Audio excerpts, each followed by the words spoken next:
अच्छा, ये जो हमारी डिस्कशन है ये बेसिकली अभी हम पॉक्स कंट्रोलर के अंदर एक दूसरा कंपोनेंट है लोड बैलेंसिंग का, वो किस तरह से उसको कॉन्फ़िगर करते हैं और उसको किस तरह से यूज़ करते हैं।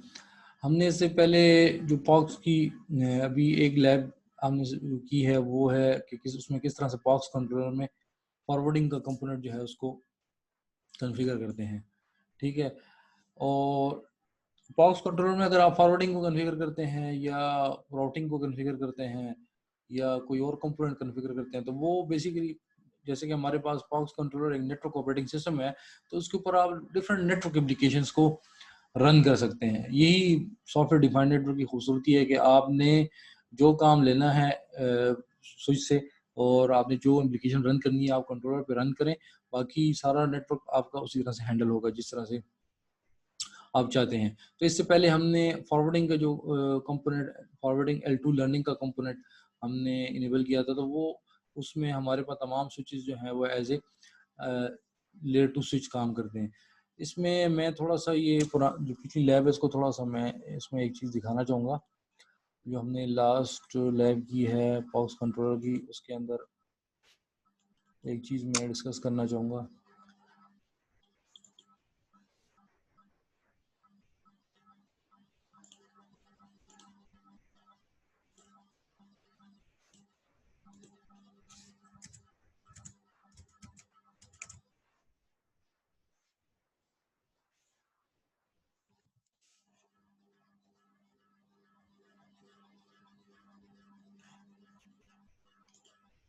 अच्छा, ये भी आपके पास आपको सामने स्क्रीन पे पॉक्स कंट्रोलर जो हमने इससे पहले लैब की है, जिसमें हमने एज ए कॉन्फ़िगर किया है कंट्रोलर को, पॉक्स कंट्रोलर को, उसमें हमने फॉरवर्डिंग का कंपोनेंट रन किया है।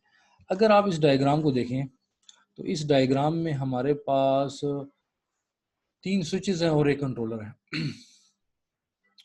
अब जब हमने इस लैब में कंट्रोलर के ऊपर जो कंपोनेंट रन किया था वो था फॉरवर्डिंग का। जब हमने फॉरवर्डिंग का कंपोनेंट हमने कंट्रोलर के ऊपर रन किया तो हमारे पास ये सारे जो स्विचेस हैं, ये स्विच 1, स्विच 2 और ये स्विच 1, स्विच 3 और ये स्विच 2, ये सारे काम करेंगे एज ए लेयर 2 स्विच, ठीक है।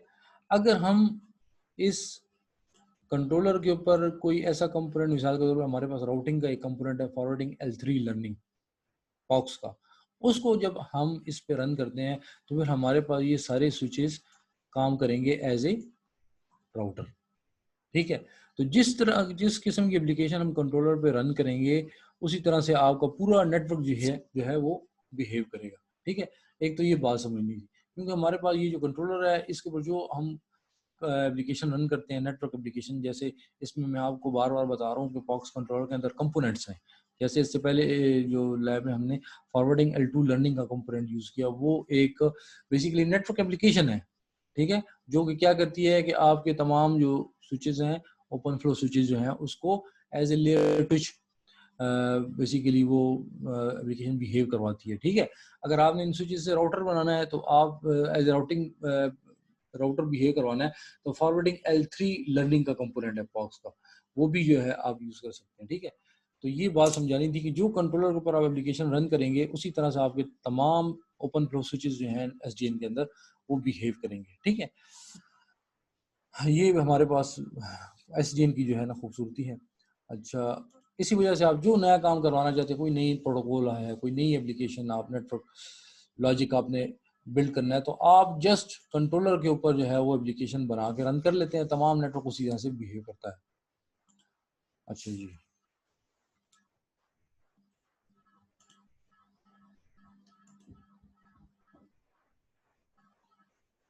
अभी हम वापस ये जो दूसरा इसकी लैब है इसकी तरफ आते हैं, जो पॉक्स कंट्रोलर की जो एज ए लोड बैलेंसर हमने इसको किस तरह से कॉन्फ़िगर करना है।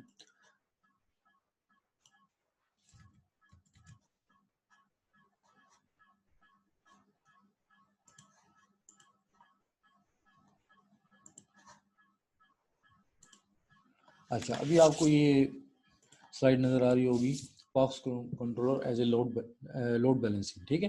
तो इस लैब में हमारे पास हम अब पॉक्स कंट्रोलर को एज ए लोड बैलेंसर जो है ना, लोड बैलेंसिंग की जो एप्लीकेशन है, जो मॉड्यूल है इसके अंदर, वो हम कॉन्फ़िगर करने जा रहे हैं।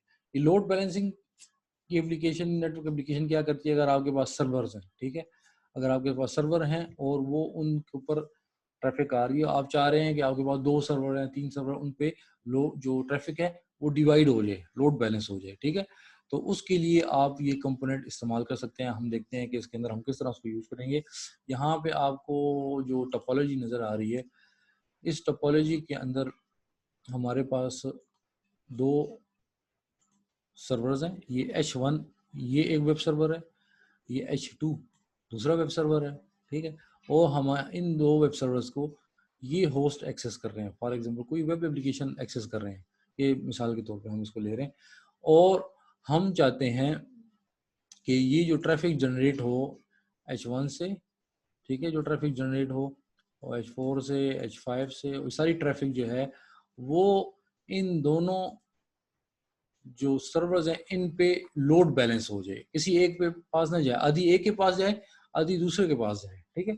इसके लिए हमारे पास पॉक्स कंट्रोलर में एक कंपोनेंट है लोड बैलेंसर का, जिससे हम ये टोपोलॉजी बना के और इसको कॉन्फ़िगर कर सकते हैं इस तरह से, ठीक है। अभी हम मिनी नेट में ये टोपोलॉजी बना लेंगे, ठीक है। तो हमारे पास क्या होगा, इस टोपोलॉजी के अंदर हमारे पास 2 वेब सर्वर्स होंगे, H1 और H2, 3 जो है सॉरी 4 जो है हमारे पास होस्ट होंगे, होस्ट 3, होस्ट 4, होस्ट 5, होस्ट 6, और हमारे पास एक कंट्रोलर होगा, ठीक है। और ये पॉक्स कंट्रोलर होगा, उसके अंदर हम लोड बैलेंसर का कंपोनेंट या वो इनेबल कर देंगे, और एक हमारे पास स्विच होगा, ठीक है। तो ये हमारे पास टोपोलॉजी, इसको हम बनाते हैं आगे। तो इसको, इस टोपोलॉजी को हम किस तरह से रन करेंगे, मैं इसको देखता हूँ, इसको थोड़ा सा, अच्छा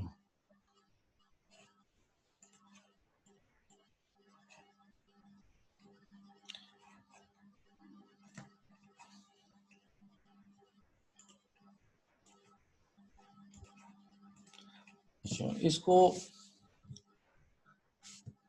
टोपोलॉजी क्रिएट करने के लिए आपने जो कमांड यूज़ करनी है, आपने ये कमांड यूज़ है sudo mn, ठीक है, टोपो सिंगल, ठीक है। हमारे पास सिंगल, टोपो सिंगल मतलब एक हमारे पास स्विच होगा, उसके अंदर 6 होस्ट होंगे, 6 का मतलब कंट्रोलर जो है वो हमारे पास रिमोट होगा, और उस कंट्रोलर रिमोट का मतलब रिमोट कंट्रोलर, और पोर्ट उसकी जो है 6633 होगी, ठीक है। तो इस टोपोलॉजी, इस कमांड को आप जब टाइप करेंगे, ठीक है, मिनीनेट के ये कमांड लाइन के ऊपर, ठीक है, तो ये हमारे पास टोपोलॉजी बन जाएगी, ठीक है। आप देखें इसको, डायग्राम की तरफ हम दोबारा जाते हैं, और यहाँ देखें हमारे पास सिंगल स्विच है, और हमारे पास 6 होस्ट हैं। आप देखें ये होस्ट 1,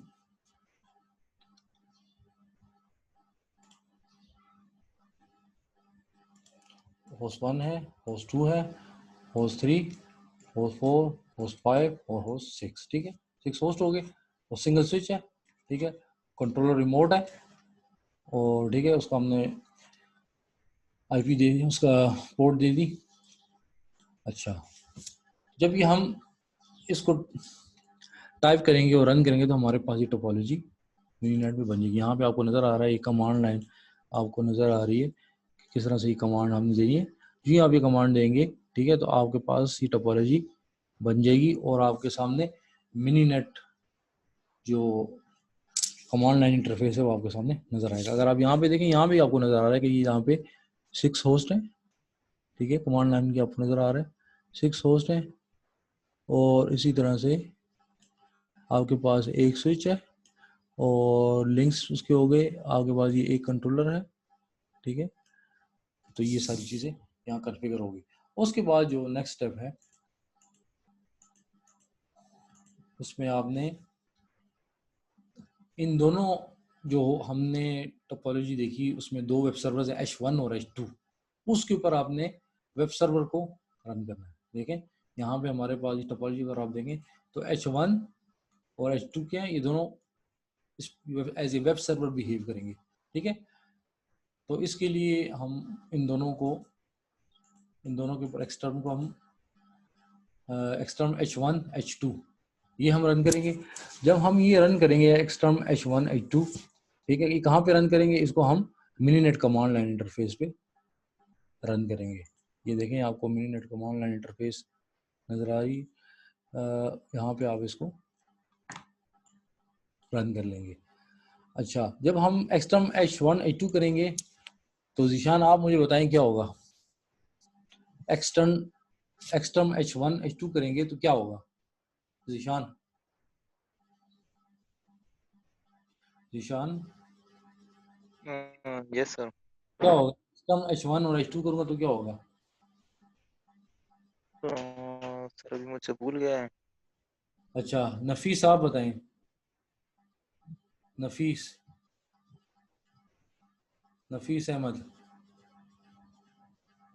हाँ जी, आप अपना माइक अनम्यूट कर दें और फिर बात करें। आपका माइक म्यूट है। अच्छा, सज्जाद अली आप बताएं। सज्जाद अली।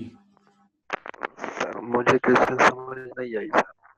यहाँ पे नेट का बहुत स्लो है, तो इसी वजह से मुझे समझ नहीं आई। अच्छा, सज्जाद अली आप बताएं। सज्जाद अली। सर ये वेब सर्वर काम करेंगे। अच्छा, तो मैं बताता हूँ, इस तरह है कि जब हम एक्सटर्न H1 H2 लिखेंगे तो बेसिकली एक्सटर्न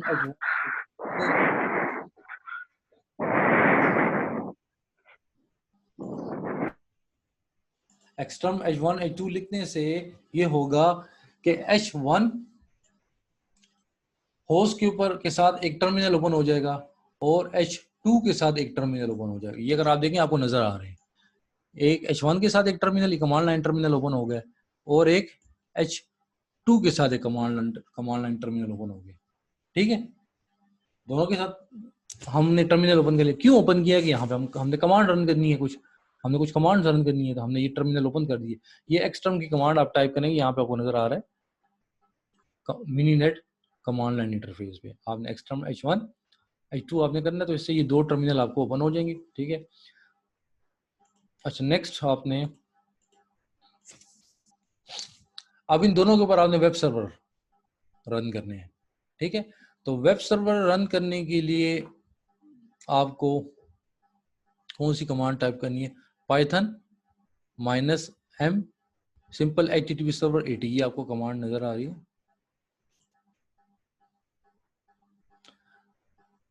अच्छा, अब इसमें देखें, ये आपको नजर आ रही है, ये कमांड हमने इसमें टाइप की है। ये आपने H1 पे भी टाइप कर देनी है और ये आपने H2 पे भी टाइप। जब ये आप टाइप करेंगे तो दोनों H1 पे भी वेब सर्वर रन होगा, ठीक है, और H2 पे भी वेब सर्वर रन होना स्टार्ट हो जाएगा। ठीक है, इसको थोड़ा सा मैं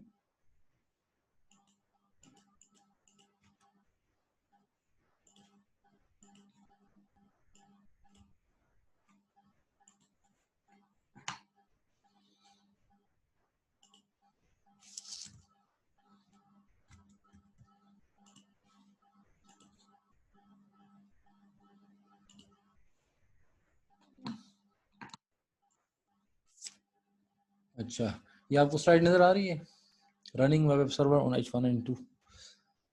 यस। अच्छा, अब यहाँ पे एक कमांड नजर नहीं आ रही थी, मैं इसको सेट किया, तो ये आपको कमांड अब नजर आ रही है। ये कमांड जो है, ये वाली कमांड आपने टाइप करनी है H1 पे भी और H2 पे। तो इस पे, इन दोनों पे वेब सर्वर जो है रन होना शुरू हो जाएगा। ठीक है, ये हमारा एक स्टेप हो गया। उसके बाद नेक्स्ट जो है, आपने कॉन्फ़िगर करना है लोड बैलेंसर को। ठीक है, पॉक्स कंट्रोलर पे लोड बैलेंसर को कॉन्फ़िगर करना है, क्योंकि आप जब लोड बैलेंसर को पहले कॉन्फ़िगर करेंगे तब ही ये जो ट्रैफिक हम जनरेट करेंगे वो दोनों सर्वर्स पे लोड बैलेंस होगी। ठीक है, तो इसके लिए आपने टर्मिनल, एक अलग टर्मिनल ओपन कर देना है। ठीक है, पूरी टर्मिनल एक अलग से ओपन कर दें। ठीक है, और उसके अंदर आपने ये कमांड टाइप करनी, पॉक्स, वो जो आपने पूरा पाथ दे देना है, ठीक है। उस पाथ के साथ फिर आपने ये कमांड अप्लाई करनी है। इस कमांड को आप देखें तो इसके अंदर ये pox.py ये कंट्रोलर को कॉन्फ़िगर करने की कमांड होगी, ठीक है। और फिर उसके बाद ये लॉक लेवल आपने डिफाइन कर दिया। आगे जो है ये कंपोनेंट है miscellaneous.ip लोड बैलेंसर, ठीक है। और ये पहले जो आईपी है ये आपके सर्वर की आईपी है, ठीक है। लोड बैलेंसर जो लिसन कर रहा है उसकी आईपी, और उसके बाद जो दो सर्वर्स हैं, क्योंकि हमारे पास एक सर्वर जो है वो हमारे पास H1 पे है और H1 की आईपी है 10.0.0.1 और दूसरा जो सर्वर है वो H2 पे है, उसकी आईपी है 10.0.0.2, ठीक है। ये उसकी आईपी है और ये आपका लोड बैलेंसर जो है जहाँ पे लिसन करेगा जिस आईपी पे, ये उसकी आईपी है। तो ये आपने ये कमांड रन कर देनी है। तो इससे आपके पास बॉक्स कंट्रोलर रन होगा विद लोड बैलेंसर, ठीक है। तो जब आप इसको देखें यहाँ पे आपको नजर आएगा, ये आपको नजर आ रहा है, ये हमने कमांड रन की हुई है, ठीक है। और जो ही हमने ये रन की तो हमारे पास बॉक्स कंट्रोलर की आपको ये कंसोल नजर आ रही है। इसमें आपको बता रहा है कि बॉक्स कंट्रोलर रन हो रहा है, ठीक है। और आपको बता रहा है कि लिसन कर रहा है 6633 पे, ठीक है। और साथ में ये भी बता रहा है कि लोड बैलेंसर रेडी, कि जो आईपी लोड बैलेंसर है वो भी कंपोनेंट लोड हो गया है और वो लिसन कर रहा है, ठीक है। तो इस तरह से आपका लोड बैलेंसर जो है कंपोनेंट बॉक्स कंट्रोलर स्टार्ट हो गया और उसके अंदर लोड बैलेंसिंग का जो कंपोनेंट है वो भी आपने इनेबल कर दिया, ठीक है। ये तो थर्ड स्टेप हो गया। हमने H1 और H2 में सर्वर को, वेब सर्वर को रन कर दिया। बॉक्स कंट्रोलर जो है उसके अंदर हमने उसको इनेबल करके लोड बैलेंसर कंपोनेंट को इनेबल कर दिया, ठीक है। और अब नेक्स्ट स्टेप में अब उसके बाद हमने एक्सेस करना है वेब सर्वर्स को। वेब सर्वर्स को हमने रेडी कर दिया, वहाँ पे वेब सर्वर्स रन हो रहे हैं। जो कंट्रोलर है उसको भी हमने जो है इनेबल कर दिया, उसके अंदर लोड बैलेंसिंग का कंपोनेंट, और कंट्रोलर भी रन हो रहा है, ठीक है। अब हमने जो हमारे पास होस्ट H1 और H2 जो हमारे पास होस्ट हैं H3, H4, H5 और H6, उससे हमने ये जो वेब सर्वर्स हैं H1 और H2 इनको एक्सेस करना है, इस वेब सर्वर्स को। तो इसके लिए हम यूज कर रहे हैं, हमारे पास कमांड लाइन टूल है wget। wget से हम कमांड लाइन से वेब सर्वर को एक्सेस कर सकते हैं, ठीक है। ये एक GNU टूल है कमांड लाइन, जिससे आप फाइल ट्रांसफर कर सकते हैं या एक्सेस कर सकते हैं using HTTP, HTTPS, FTP, FTPS protocols को यूज करके आप फाइल ट्रांसफर कर सकते हैं। जैसे हमारा ब्राउजर वेब सर्वर के साथ कम्युनिकेट करता है तो HTTPS प्रोटोकॉल को यूज करता है, तो वो बेसिकली फाइल ही ट्रांसफर होती है जो आपको ब्राउजर में नजर आती है, ठीक है। इसको हम यूज कर सकते हैं। तो wget जो यूटिलिटी क्या करती है कि बेसिकली डाउनलोड कर लेती है तमाम जो हमने उसको स्पेसिफाइड किया था कमांड लाइन पे URL उसको, ठीक है। और ये 10 यहाँ पे देखें और आप देखें ये कमांड होगी wget, ठीक है। ये हमारे पास कमांड होगी और ये ओ का मतलब ये है कि ये जो हमारे पास जो आउटपुट आएगी वो हमारे पास स्टैंडर्ड आउटपुट पे जो हमारा स्क्रीन है उस पर ये नज़र आ जाएगी, ठीक है। और ये 10.0.0.1 जो है ये हमारे पास जो लोड बैलेंसर जो है उसका IP एड्रेस है, वो हमारे पास बॉक्स कंट्रोलर पे रन हो रहा है, वो फॉरवर्ड करेगा आगे सर्वर्स को, ठीक है। तो ये हमारे पास एक इसके अंदर ये कमांड होगी wget। ओ ऑप्शन का मतलब है कि ये जो आउटपुट आएगी उसको स्टैंडर्ड आउटपुट यानी स्क्रीन पे डिस्प्ले करेगा, और ये IP जो एड्रेस जो है ये लोड बैलेंसर का IP एड्रेस है। ये कमांड आपने तमाम जो होस्ट है उस पर रन करनी है, तो इससे ये आपको रन करके देगा। तो अगर आप यहाँ पे देखें तो आपको नज़र आ रहा है कि हमने ये हमारे पास सर्वर 1, H1, H2 ये रन हो रहे हैं। यहाँ पे देखें आपको बता रहा है कि वो server is listening on port 80, ठीक है। ये दोनों सर्वर्स हैं। ये लोड आपके पास पॉक्स कंट्रोलर की का कंसोल है। यहाँ पे नज़र आ रहा है आपको कि लोड बैलेंसर कंपोनेंट जो है वो रेडी है, वो रन हो रहा है, ठीक है। अच्छा, सर्वर्स भी आपको बता रहा है कि सर्वर जो है 10.0.1 और 10.0.2 पे अप है, रनिंग है, ठीक है। और लोड बैलेंसर का भी बता रहा है कि वो ट्रैफिक को डायरेक्ट कर रहा है, ठीक है। अब हमने H3 के ऊपर ये आप देखें वो कमांड रन की, जो मैंने आपको इससे पहले बताई डब्ल्यू गेट की, ठीक है। तो वो कमांड रन होगी, वो सर्वर से कनेक्ट होगी, आपको रिस्पांस देगी। यहाँ पर रिस्पांस आपको नज़र आ रहा है H3 पे, ठीक है। ये सारे मैंने बेसिकली ये H3 पे भी मैंने एक्सटर्मिनल ओपन किया। तो आपने क्या करना, एक्सटर्म H3, H4, H5, H6, इसको मैं थोड़ा सा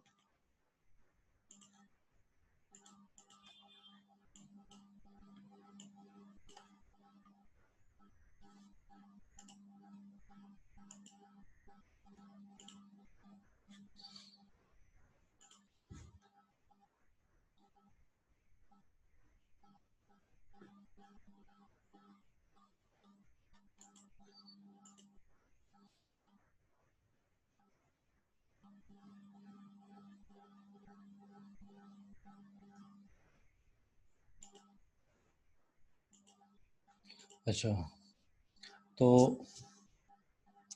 आपको यहाँ पे इस स्लाइड में देखें ये H3 नज़र आ रहा है। और इसी तरह से अगर हम नेक्स्ट स्लाइड में अगर देखें तो इस स्लाइड में आप देखें आपको तमाम होस्ट के ऊपर H3, H4 और H5, H6 सब के ऊपर हमने wget कमांड को रन किया और तमाम जो हैं वो सर्वर्स को एक्सेस कर रहे हैं, वेब सर्वर को। अब इसके अंदर आप अगर पॉक्स कंट्रोलर की आप देख लें, ये कंसोल को, तो आपको नज़र आ रहा होगा कि यहाँ पे ट्रैफिक जो है कभी एक सर्वर को डायरेक्ट की जा रही है, कभी दूसरे को। देखें पहले 10.0.2 मतलब H2 को, फिर 10.0.1 H1 को, फिर 10.0.1 H1 को, फिर 10.0.2 H2 को, फिर 10.0। तो ये लोड बैलेंस हो रही है, कोई ट्रैफिक H1 सर्वर को भेजी जा रही है, कोई ट्रैफिक जो है H2 सर्वर को भेजी जा रही है। तो इस तरह से आप देखें कि ये सक्सेसफुली हमारा पॉक्स कंट्रोलर भी रन हो रहा है और उसके ऊपर जो लोड बैलेंसिंग का जो कंपोनेंट है वो भी रन हो रहा है। तो इस तरह से जो लोड बैलेंसिंग की जो एप्लीकेशन है पॉक्स कंट्रोलर पे, वो हमारे पास इफेक्टिवली जो है वो काम कर रही है। तो ये एक दूसरी एग्जांपल हमारे पास होगी कि हम पॉक्स कंट्रोलर को किस तरह से रन कर सकते हैं और उसके ऊपर एक स्पेसिफिक नेटवर्क एप्लीकेशन को हम, जो इसकी बिल्ट इन एप्लीकेशन है, वो आप उसको यूज़ करके एक लोड बैलेंसर बना सकते हैं अपने सॉफ्टवेयर डिफाइंड नेटवर्क के अंदर।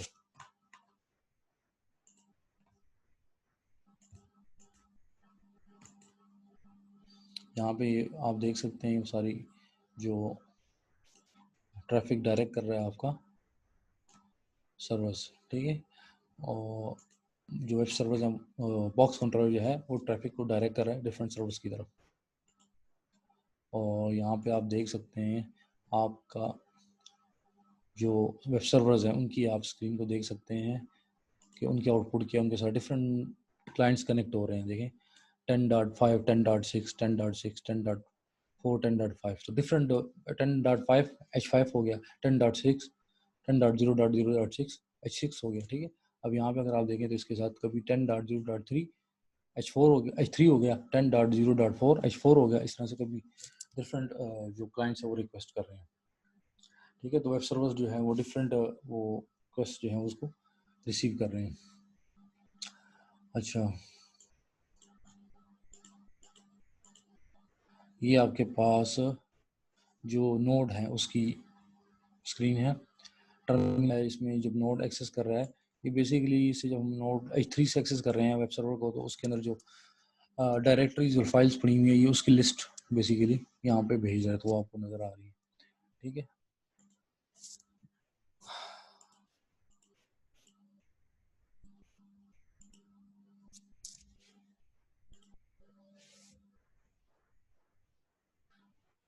अच्छा जी,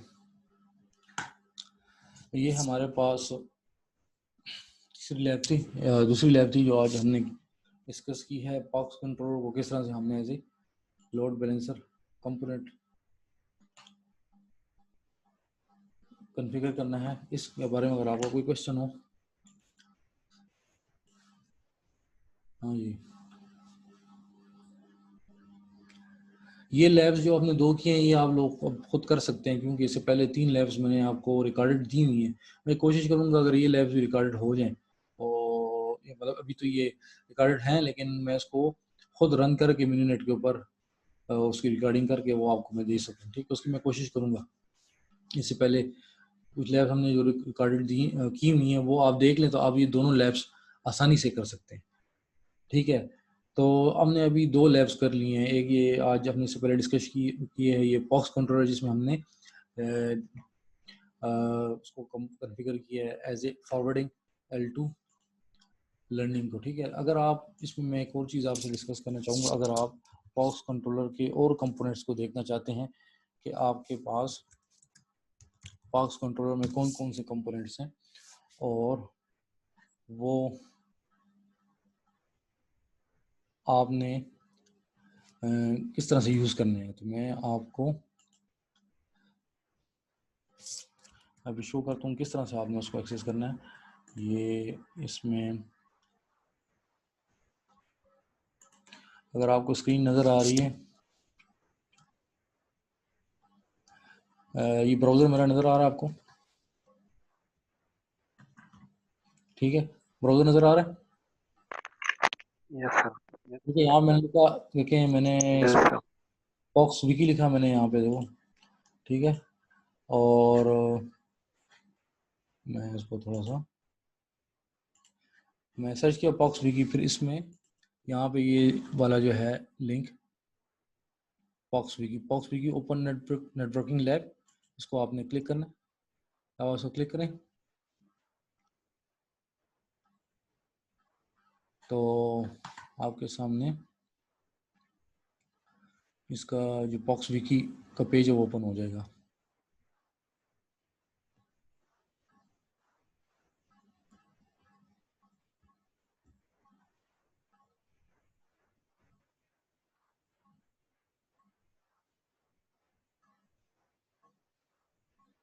ये थोड़ा सा टाइम ले रहा है।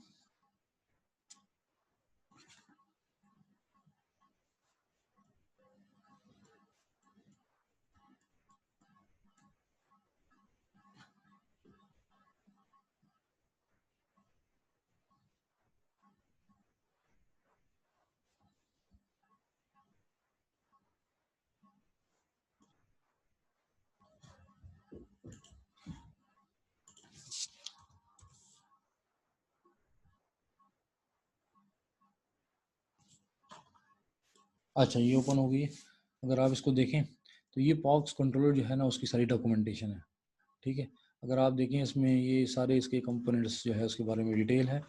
हमने कुछ कंपोनेंट्स इसमें से यूज़ किए हैं और देख लिया कि किस तरह से हम किसी कंपोनेंट को यूज़ कर सकते हैं। ये देखें यहाँ पर जो हमने कंपोनेंट यूज़ किया है वो फॉरवर्डिंग L2 लर्निंग, ये कंपोनेंट यूज़ किया है। ठीक है, और इसके अलावा आप देख लें इसमें आपको नज़र आ रहे होंगे फॉरवर्डिंग हब कंपोनेंट है, फॉरवर्डिंग L3 लर्निंग, ये राउटिंग के लिए इस्तेमाल हो सकता है। फॉरवर्डिंग टापू प्रोएक्टिव, भी फॉरवर्डिंग कंपोनेंट प्रोएक्टिव राउटिंग के लिए है। ठीक है, और आज जो हमने कंपोनेंट यूज़ किया वो मैं आपको बता देता हूँ। ये देखें, जो आज हमने कंपोनेंट यूज़ किया है वो हमारे पास है यहाँ पे IP लोड बैलेंसर, ये आपको यहाँ पे नज़र आ रहा है। ठीक है, तो आपको यहाँ पे तमाम कंपोनेंट्स की डिटेल मिल जाएंगी, बहुत सारे कंपोनेंट्स हैं इसके। ठीक है, वो आप यूज़ कर सकते हैं। और यहाँ पे इसकी डिटेल, फॉर एग्जांपल मैं किसी कंपोनेंट की डिटेल देखना चाहता हूँ, जैसे हमारे पास हमने जो यूज़ किया फॉरवर्डिंग L2, इसको मैं ओपन करता हूँ, ये इसकी डिटेल आ जाती है। ठीक है, यहाँ पे देखें तो ये इसकी डिटेल शो कर रहा है कि ये कंपोनेंट क्या काम करता है। ठीक है, और इसके अलावा मैं आज जो हमने कंपोनेंट लोड बैलेंसर, तो ये इसकी डिटेल, इस कंपोनेंट की सारी डिटेल, इसको कैसे इन्वोक करेंगे और ये कंपोनेंट क्या काम करता है। ठीक है, इसकी सारी डिटेल। इस तरह इसके अलावा भी जैसे ये बहुत सारे हैं, मैक ब्लॉकर है, ठीक है, नेट है, ठीक है, ये कंपोनेंट है, बहुत सारे कंपोनेंट्स हैं। DHCP क्लाइंट कंपोनेंट है, DNS स्पाई कंपोनेंट है, बहुत सारे कंपोनेंट्स हैं इसके अंदर। ठीक है, और जो बिल्ट इन कंपोनेंट्स हैं ये आप इसके पॉक्स कंट्रोलर के यूज़ कर सकते हैं।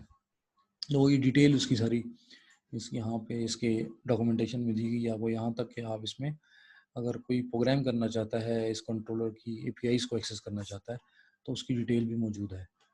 ठीक है, जैसे आप यहाँ पे इसकी लाइब्रेरीज के बारे में कि किस किस्म के पैकेट्स आप कैप्चर करके उसको एक्सेस कर सकते हैं, पैकेट को पास किस तरह से कर सकते हैं। ठीक है, सोर्स IP कैसे पैकेट में से आपने निकालना है। ठीक है, इस तरह कोई मॉड्यूल किस तरह से लिखना है पैकेट को इंस्पेक्ट करने के लिए। ठीक है, तो ये सारी इसकी यहाँ इसकी जो सिंपल कंपोनेंट्स को अगर आपने प्रोग्रामिंग नहीं करनी, सिंपल कंपोनेंट्स यूज़ करने हैं तो उसके लिए आपके पास ये कंपोनेंट्स हैं। ठीक है, ये सारे कंपोनेंट्स हैं, कंपोनेंट आप कॉन्फ़िगर कर सकते हैं। और अगर आपने प्रोग्राम करना है इस कंट्रोलर को तो उसकी सारी डिटेल भी आपके पास इसमें मौजूद है। जैसे यहाँ पे जो सेक्शन है जो अगर आपने प्रोग्राम करना है तो उसके लिए हमारे पास ये सारी डिटेल यहाँ पे दी गई है कि आप किस तरह से इसको ओपन फ्लो मैसेजेस को मैच स्ट्रक्चर किस तरह से एक्सेस करेंगे, ओपन फ्लो के जो एक्शंस हैं वो कौन कौन से आप, तो ये सारी चीज़ें आप यहाँ से डिटेल में अगर आप देखना चाहते हैं देख सकते हैं। यहाँ पे ये सेक्शन यहाँ पे स्टार्ट हो रहा है पॉक्स API। ठीक है, कि किस तरह से आपने पॉक्स कंट्रोलर को यूज़ करके अगर आप कोई एप्लीकेशन लिखते हैं तो किस तरह आपने एप्लीकेशन लिखनी है, उसके अंदर इवेंट हैंडलर्स आपने किस तरह से करने हैं, इवेंट को लिसन किस तरह से करना है। ठीक है, और